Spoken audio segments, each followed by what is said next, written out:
Lahat naman talaga ng tao gustong magnegosyo para kikita ng mas malaki kumpara sa pagiging empleyado. Pero siyempre, maraming tao yung mga employee pa lang, may trabaho sila. Yung iba nga, nasa abroad pa. Iniisip nila paano sila magnenegosyo kung meron silang kasalukuyang trabaho.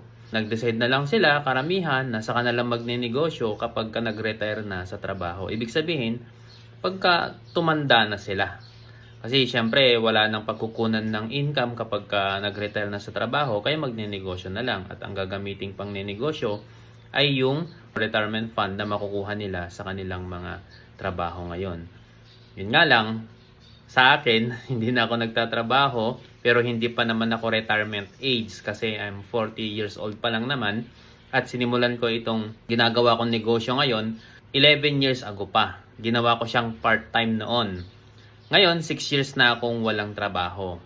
5 years ko rin ginawang part-time ito at doon ko natutunan kung paano patakbuhin ng mas maganda itong negosyo. Kaya nung lumaki na yung income ko, saka ako nag-decide na mag-resign sa trabaho at mag full-time na lang dito sa online business na ginagawa ko. At ito yung JC Dropshipping Business.